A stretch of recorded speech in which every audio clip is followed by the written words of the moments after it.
안녕하세요. TV에서나 나올 법한 일이 저에게도 벌어져서 너무나 놀란 마음을 금치 못하고 이렇게 사연을 작성하게 되었습니다. 저는 굉장히 힘들게 살아온 한 여자였어요. 20살 때부터 파출부 일을 했다고 하면 믿으실 수 있을까요? 어린 나이에 부모님을 잃고 동생들을 돌보면서 저의 젊은 시절이 통째로 날아갔다고 해도 과언이 아니었어요. 매일 눈물로 밥을 짓고 또 몸이 부서질 것 같은데도 식당에 나가서 서빙 일을 하니까 손가락 마디마디가 같은 또래의 여자들에 비해서 정말 소뚜껑처럼 두꺼웠어요. 저의 손을 본 한 손님이 아니 이렇게 젊은데 무슨 손가락은 농사 짓는 노인네보다 더 두꺼워. 이래서 시집을 갈 수 있겠어? 라고 하는 겁니다. 그게 얼마나 상처였는지 몰라요. 매일 남들에게 손을 보이기 싫어서 여름에도 긴팔을 입고 소매로 손가락을 가렸죠.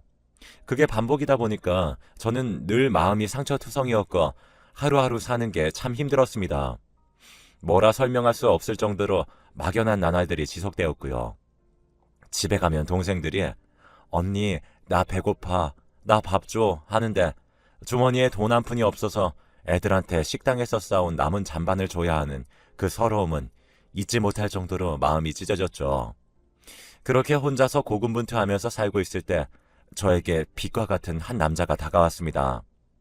그 남자는 저희 집 옆 초가집 같은 곳에서 살고 있던 사내였어요. 거의 마구간이라고 불러도 될 정도로 십수년간 그 집에서는 아무도 살지 않았고 나다니는 사람조차 없었거든요.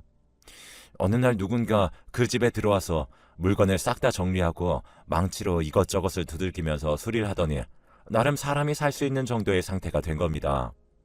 신기하기도 하고 또 다행이다라고 생각이 들었어요. 그 집이 이렇게 버려진 채로 있다는 게 굉장히 아까웠는데 젊은 남자가 그래도 가까이 있으니까 마음이 든든하더라고요. 여느 때와 같이 출근을 하고 있는데 애들이 참 귀엽네요. 동생들인가 봐요. 슬쩍 보니까 어쩌다 보니 가장이 되신 것 같은데 저랑 처지가 비슷하시네요. 저희 두 집 걸어서 5분도 안 되잖아요. 앞으로 오며 가며 하면서 인사도 자주 하고 그랬으면 좋겠습니다. 하면서 친근하게 말을 걸더라고요. 무척이나 고마웠죠. 누군가 제게 그렇게 친절하게 말을 건 적은 단 한 번도 없었거든요. 설레는 마음에 하루 종일 기분이 좋았습니다.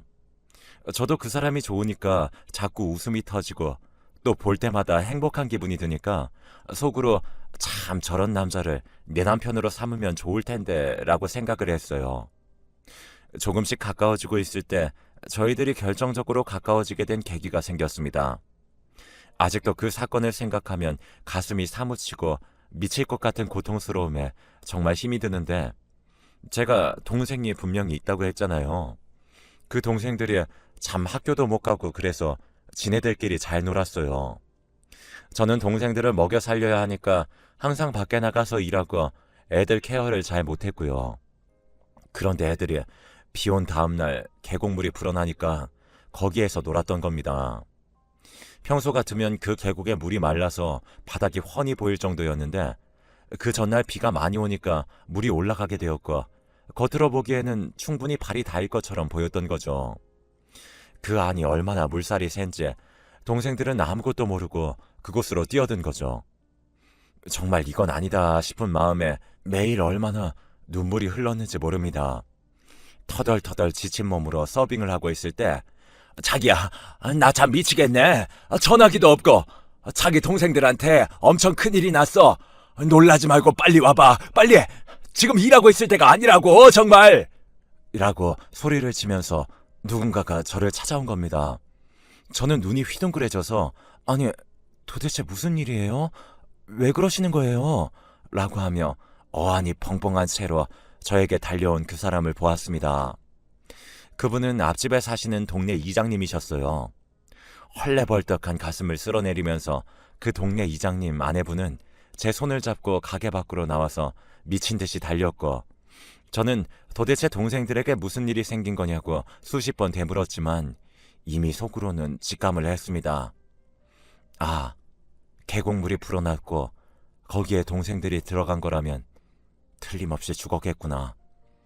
나 정말로 큰일 났다 하면서요. 현장에 도착하니까 계곡 바깥에 폴리스 라인이 쳐져 있었고 동네 사람들이 모두 모여 있었어요. 제가 등장하자 사람들이 저를 모두 쳐다보고 어쩜 좋아 하면서 혀를 끌끌 차더라고요. 저는 하염없이 눈물만 났습니다. 제 동생들 어디 있냐고 소리치니까 싸늘한 시신 위에 하얀색 포가 덮어진 곳을 손가락으로 가리키더라고요. 그걸 본 순간 정말 참을 수 없는 눈물이 줄줄 흘렀고 이걸 어떻게 하냐면서 대성통곡을 했어요. 그때 제 곁에서 어깨를 잡고 괜찮다고 하면서 꽉 잡아준 사람이 옆집 남자였습니다. 알고 보니까 소식을 듣고 옆집 남자가 계곡으로 바로 달려왔고 아이들이 계곡 안에서 빠져서 허우적거리고 있을 때 목숨을 걸고 애들을 물 밖으로 그 남자가 빼낸 겁니다. 정말 만약에 그 거센 물살에 자기 목숨이 위험할 수도 있었는데 그 남자는 제 동생들을 살려야 한다. 아니, 죽었으면 몸이라도 건져야 한다는 심정으로 몸을 던진 거죠. 이미 물 밖에 나왔을 때는 동생들은 숨이 멎은 상태였고 그 남자는 안간 힘을 다해서 인공호흡을 했지만 달라지는 건 없었습니다. 그저 죽은 동생들은 더 이상 돌아오지 않을 거고 저는 한순간에 동생들을 잃은 허망한 삶 속에 빠진 비참한 여자가 되었을 뿐이었죠. 저는 어떻게 하면서 가슴을 냅다치기 시작했고 정말로 너무너무 힘들었습니다. 그 남자는 미안해요. 내가 꼭 살리고 싶었는데 그러지 못했어요. 정말로 당신 동생들 내가 살리고 싶었는데 애들이 너무 어리고 아무것도 모르니까 어른들 없는 사이에 기어이 계곡에 들어가고야 말았던 것 같아요. 앞으로 정말 모르겠네요. 라고 말하는데 저는 그래도 제 동생들 시신이라도 찾을 수 있게 해주셔서 무척이나 감사합니다. 라고 하면서 마음을 추스렸어요. 정말로 부모님 지병으로 떠나보내고 남은 가족마저 떠나보내니까 미칠 것 같은 힘든 감정이 쏟아지더라고요. 너무나도 힘든 마음을 도저히 숨길 수가 없어서 저는 안 좋은 선택을 하려고 했습니다. 그래, 동생들 때문에 살았는데 동생들이 죽으면 난 앞으로 어떻게 살겠어. 절대로 살 수가 없지. 라고 생각하며 연탄을 사두었어요. 그런데 옆집 남자가 제 집에 갑자기 와서는 아니, 연탄도 안 떼는 사람이 집에 왜 연탄이 있어요? 하면서 그 연탄을 발로 팍팍 부수는 겁니다. 내가 동생들 못 살려서 진짜로 미안해요. 그런데 나 당신 없으면 안 돼요. 내가 당신 좋아하는 거 몰랐죠? 당신이 얼마나 매력적인 사람인지 아직 당신은 잘 모르는 것 같아. 당신 진짜로 매력적이고 너무나 사랑스럽고 착한 사람이야. 이렇게 갑자기 떠나면 나 진짜 내 심장은 도저히 견딜 수가 없을 정도로 아플 거야. 무슨 말인지 알아요? 그러니까 제발 당신 죽지 말아요. 지금 가슴이 찢어질 듯 아픈 거 다 알아요. 나도 안다고. 그런데 그러지 마. 하면서 그 굵은 손으로 저를 잡고 펑펑 우는 겁니다. 얼마나 슬펐는지 몰라요. 왜 나한테 이런 시련이 온 건지 싶었지만 그래도 한 사람이 나를 정말로 많이 사랑해주고 나 없으면 죽겠다는 말을 해주니까 그게 참 위로가 되더라고요. 그래, 날 이렇게 위로해주는 사람이 또 있었구나. 그러면 내가 힘내서 살아야지. 그래, 세상에 나 혼자 남겨진 건 아니었어. 나 정말로 힘내서 살 거야. 하면서 주먹을 불끈 쥐고 다시 살아보겠다고 하면서 그 남자의 손을 잡았어요. 그렇게 저희는 정말로 많은 이야기를 나누었어요. 서로 어떻게 살았는지 수다를 떨면서 이야기를 했었죠. 그 남자는 고아로 살다가 막노동을 하면서 입에 풀칠을 하고 있었는데 서울살이가 너무나 서럽고 험해서 이 동네로 무작정 내려온 거라고 하더군요. 복덕방 아저씨 도움을 받아서 주인이 집을 사놓고 서울로 올라가느라 10수년간 비어있던 집을 아주 싸게 월세를 받게 되었고 거기서 집을 수리하면서 지금처럼 살고 있었던 거였죠. 그 남자도 외로움에 허덕이던 찰나에 저를 보게 된 거고 제가 굉장히 착하고 심성이 고운 것처럼 느껴져서 제게 말을 건 거였죠. 그리고 저와 가까워지고 싶어서 무슨 일이 생기면 잘 해결해줘야겠다 생각을 했을 때 제가 그런 일을 당한 거였고, 그 일로 인해서 제가 무척이나 힘들어하니까 저를 평생 지켜주고 싶다 이런 생각을 한 거죠. 그러면서 그 남자는 저에게 우리 어차피 혼자고 외로운 삶이니까 합쳐서 살자. 누가 뭐라 하든 우리 둘이 잘 의지하고 살면 어떻게든 이 어려운 상황을 헤쳐나갈 수 있을 것 같다 라고 말을 하는 거였어요. 저는 너무나 고마워서 눈물이 뚝뚝 나면서 알겠다고, 그럼 나 당신 말 듣고 당신 어깨에 기대서 이 무거운 짐을 덜겠다고 했습니다. 그렇게 저희는 결혼식이나 이런 건 하지 않고 부부가 되었고 함께 살게 되었습니다. 그래도 혼자보다 같이 뭔가를 하니까 하루하루 행복하고 또 기분이 좋더라고요. 그 남자 덕분에 동생을 잃은 아픔을 훨씬 더 빨리 극복할 수 있었고 어느 정도 안정이 될 수 있었습니다. 세월이 지나서 저와 그 남자 사이에 아이가 생겼고 저희는 일을 열심히 한 덕에 안정적으로 입에 풀칠을 할 수 있게 되었어요. 이렇게 되다 보니까 어느 순간 저는 행복해지더라고요. 마음도 편해지고요. 그래서 정말 남편의 얼굴을 볼 때마다 벅참이 올랐습니다. 나를 구렁텅이에서 끌어올려 주다니, 이 남자 정말로 내게는 평생의 힐링이다 하면서요. 막 손이 덜덜 떨릴 때마다 내 곁을 지켜주고 든든하게 나의 버팀대가 되어주는 그 남자, 진짜로 하늘의 별이라도 따다 바치고 싶을 정도로 너무나 고마웠어요. 그런데 그렇게 앞으로 정말 행복할 나날들만 남을 줄 알았던 저에게 믿을 수 없을 정도로 고통스러운 순간이 또 오게 되었습니다. 제 아들이 7살이었을 거예요. 동네 애들이랑 같이 계곡에 갔었습니다. 거기에 동네 애들 엄마도 동행했기에 저는 계곡에 대한 트라우마가 있었지만 그래도 어른이 있으니까 아이들이 안전하게 놀 거라고 생각을 했어요. 그때 제가 너무나 피곤해서 아들이 노는 걸 보지 못하고 그냥 잠에 들었거든요. 그런데 갑자기 아들과 함께 계곡에 간 그 아들 친구의 엄마가 인정씨, 어떻게 해? 남준이가 물에 빠졌어. 빨리 좀 나와봐 하면서 문을 두들기고 도움을 요청하는 겁니다. 물에 빠졌다는 소리 듣자마자 잠에서 확 깬 저는 뭐냐고, 그게 무슨 소리냐고 말했고, 남편은 저희 아들이요? 하면서 그 계곡으로 바로 달려갔습니다.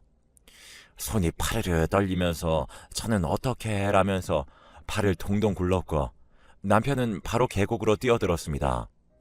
알고 보니까 아들이 그 안에 있는 물고기를 잡겠다고 하면서 점점 더 깊은 곳으로 들어갔고 발이 삐끗하면서 동네 사람들도 무서워서 안 들어가는 깊은 곳까지 빨려 들어가게 된 거였어요.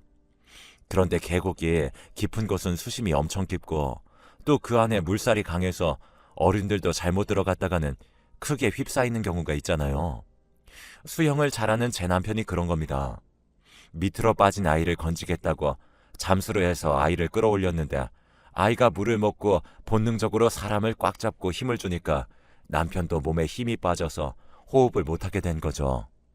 자연스럽게 그 계곡 밑으로 빠지게 된 거고 나중에 구급대원들이 와서 그 둘을 건져냈지만 저는 그렇게 아들과 남편을 둘 다 잃은 여자가 되었습니다. 동생들도 죽고 도저히 살 수가 없었어요. 아마 말로 다 설명하지 않아도 제 심정을 아실 분들은 아실 거예요. 사랑하는 사람들을 보지 못한다는 게 얼마나 고통스러운 일인지요. 정말로 난 왜 이렇게 된 거지? 하면서 하염없이 눈물만 나왔고 그러면서 이 동네를 떠나야겠다. 이 지긋지긋한 강가는 쳐다보기도 싫다. 라고 생각하면서 저는 쥐뿔도 없는데 바로 서울로 무작정 올라갔습니다. 시골에 숨어 살던 생지가 식당 서빙 일을 하면서 살던 생지가 갑작스러운 변화로 서울에 갔는데 더욱더 낯선 환경에 저는 적응을 못했어요. 지금 생각해보면 공황장애였던 것 같아요. 아, 어쩌지 하면서 저는 발을 동동 구르며 살았어요. 하지만 그래도 사람이 극한 환경에 빠져도 정신만 차리면 어찌어찌 살 길이 보이긴 하더라고요. 그렇게 파출부 일을 시작하게 되었습니다. 파출부 하는 사람들은 대부분 늙은 사람들인데 저같이 젊은 사람들이 일을 지원하니까 나름 많은 곳에서 저를 불러주더라고요. 저는 그래도 나를 필요로 하는 곳이 있으니까 힘내서 한번 살아봐야지 하면서 일을 꽉 깨물었어요. 근데 처음 남의 집에 가서 이것저것 종노릇처럼 일하고 또 가족들이 단란하게 사는 모습을 보니까 제 개인적으로는 굉장히 힘들더라고요. 내가 왜 이렇게 됐지? 나도 저들처럼 행복하게 살 수 있었는데 그런 생각이 자꾸만 들면서 슬럼프 때문에 더 이상 버티지 못하겠다는 생각이 들어 결국 저는 파출부일을 잠시 그만두게 되었습니다. 얼마나 시간이 흘렀을까요? 원래 일을 잡아주던 파출부 대표님께서 연락이 온 겁니다. 자기야, 아직도 힘들어? 이번에 진짜 좋은 집에서, 인성 좋은 주인집에서 최대한 젊은 사람들로 사람을 좀 뽑아달라고 해서 자기가 생각났어. 페이도 엄청 세고 자기도 언제까지 탱자탱자 놀 수는 없는 거니까 여기 가서 이번 기회에 다시 시작해봐. 잠깐 하는 거니까 그렇게 힘들진 않을 거야. 라고 말하더라고요. 마침 돈도 다 떨어져 가고 어쨌든 일을 해야 하는 거니까 알겠다고 그분에게 말했습니다. 알겠어요. 저한테 말씀해 주셔서 감사해요. 한번 일 시작해 볼게요. 말씀처럼 저도 언제까지 계속 이렇게 살 수는 없으니까요. 하면서 마음을 추스리고 다시 일을 나갔습니다. 그런데 그 대표께서 제게 알려준 주인집의 주소는 롯데타워, 그 부자들만 산다는 어마어마한 고층 빌딩이었어요. 좀 놀랐죠. 아니, 이런 곳이 있다고? 이게 진짜야? 정말로? 하면서요. 되게 위압감이 장난이 아니었어요. 저는 외부인이니까 들어갈 때도 방문록 다 적고 굉장히 무슨 테러리스트 감시하는 것처럼 철저한 보안 속에 그곳을 들어가게 되었습니다. 이렇게 어렵사리 들어간 곳에서 일을 시작했는데 생각보다 사모님이 너무나 좋으신 분이었어요. 몇십억짜리 아파트를 가지고 있는데도 으스대는 것 하나 없이 저에게 무척이나 잘해주시고 저는 그 마음씨에 반해서 매일매일 너무너무 감사하다고 할 정도였죠. 진짜 너무나 좋으신 분들, 어떻게 이런 분들을 만났지 싶어서 참 난 복도 많다고 생각했습니다. 매일 제가 집에 가기 전 냉장고에서 먹을 것들을 바리바리 싸서 주시곤 했거든요. 이런 부분에서 인성이 보인다 싶었죠. 한 달 정도 일했을까 평소에는 보지 못했던 남편분과 그 자제분이 일찍 집에 온다고 저에게 밥을 좀 해달라고 하는 겁니다. 추가 근무 시간은 돈으로 주겠다고 하면서요. 저는 알겠다고 당연히 그러겠다고 말했어요. 한참 일을 하고 있었는데 집에 누가 들어오는 겁니다. 그 집 남편분과 자제분이요.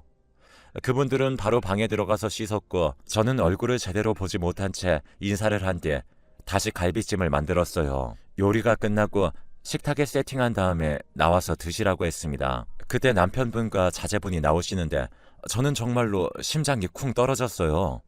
물에 빠져 죽은 제 아들과 남편의 얼굴과 똑같이 생긴 겁니다. 손이 발발 떨린 저는 인성아 라고 하면서 외쳤어요. 그러자 그 남자는 아니 뭐냐고 갑자기 왜 그러는 거냐고 하더라고요. 저는 자초지종을 설명했죠. 다름이 아니라 몇 년 전에 죽은 제 남편과 얼굴이 너무 똑같이 생겼어요. 제 남편이 고아인데 가족도 없이 살다가 불쌍하게 떠났는데 갑자기 남편 얼굴과 똑같이 닮은 사람을 보니까 제가 미칠 것 같아요. 그래서 눈물이 나네요. 주책맞게 일해서 죄송합니다. 그러자 그 남자는 엄청 당황하면서 남편분 사진 좀 볼 수 있냐고 자세히 말해달라고 하는 겁니다. 그래서 남편이 초록마을 보육원이라는 곳에서 자라서 혼자 서울에 있다가 시골로 내려와서 나를 만난 거라고 남편이랑 아들 사진이라고 하면서 보여주자 그 사장님은 자기도 초록마을 보육원 출신이라고 하는 겁니다.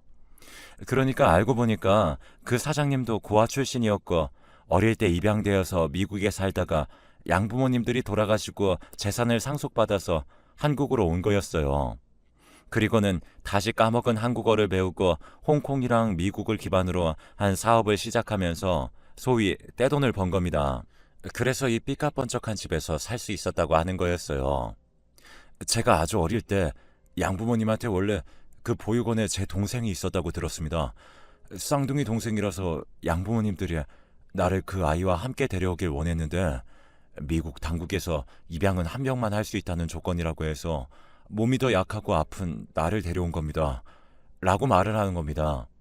저는 말도 안 된다는 생각이 들었고 그게 정말일까 싶은 생각이 들면서 어떻게 하지 하다가 남편과 아들이 죽었을 때 경찰이 유전자 검사 자료를 채취해놨던 게 있는데 그걸로 한번 검사를 해보자고 했고 결국 유전자 일치라는 결과가 나온 겁니다. 그러니까 저는 뒤늦게 남편의 가족을 찾은 거였어요.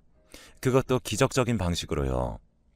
그리고 그 남자분은 인터넷 기사에 올라올 정도로 굉장히 능력 있는 사람이었고 스타트업 업계의 백종원으로 불릴 정도로 대단한 사람이었습니다.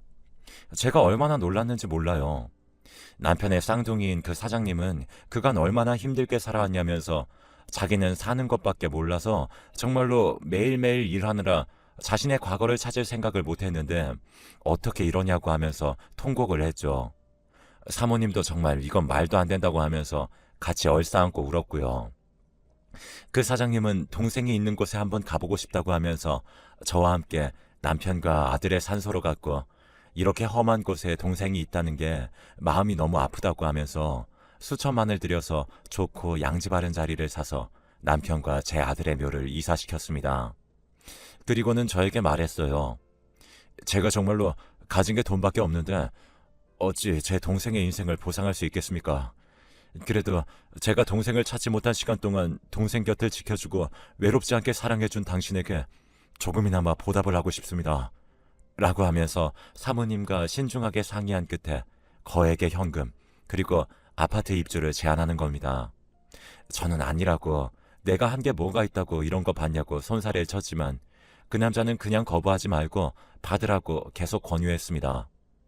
저는 그래도 참 이렇게 말해주는 것 자체가 감사하다고 그러니 현금은 안 받고 아파트 월세로 입주만 하겠다고 하면서 그 제안을 일부 받았습니다. 그래서 저는 시궁창 같던 반지하에서 탈출해서 나름 널찍한 아파트에서 월세로 들어가서 월세는 안 내면서 살게 되었고 어느 정도 삶의 기반이 잡히게 되었어요. 소식을 들은 파출부 소장님은 어떻게 이럴 수가 있냐고 정말 평생 든든한 백을 얻었다고 하면서 좋아해 주셨고 저는 감사하다고 그렇게 말씀해 주시니까 제 기분도 좋다고 하면서 방긋 웃기도 했네요.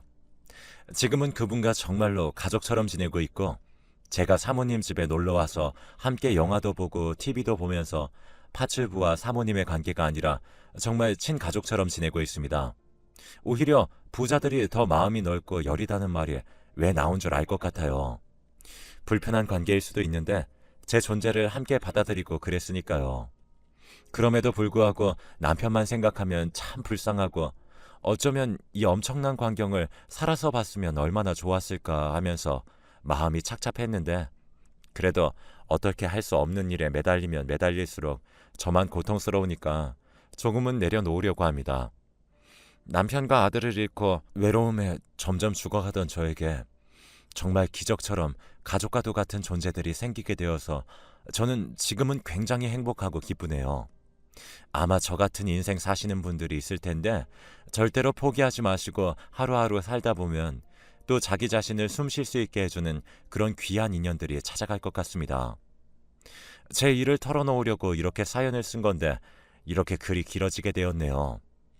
어찌 보면 세상이 불공평한 것 같기도 해요. 누구는 세상에서 가장 행복하게 온실 속 화초처럼 살면서 근심, 걱정이란 건 모르는 사람처럼 인생을 지냈는데 저 같은 사람들은 맨날 울면서 살고 있으니까요. 그래도 불공평하다고 투덜대면서 남들 짜증나게 하는 것보다는 이렇게 모든 걸 받아들이고 현실을 인정하고 사는 게 좋은 것 같습니다. 그럼 여기까지 저의 사연 들어주셔서 정말 감사합니다. 저는 앞으로 더더욱 헌신하면서 또 하늘에 있는 남편과 동생 그리고 자식에게 떳떳하게 살 수 있도록 노력해 보려고 합니다. 여러분들도 항상 건강 챙기시고 주변에 있는 사람들한테 잘하세요. 저는 그걸 잘 못해서 아직도 후회가 되네요. 꼭 사랑한다고 말하시고요. 여기서 사연 마치겠습니다.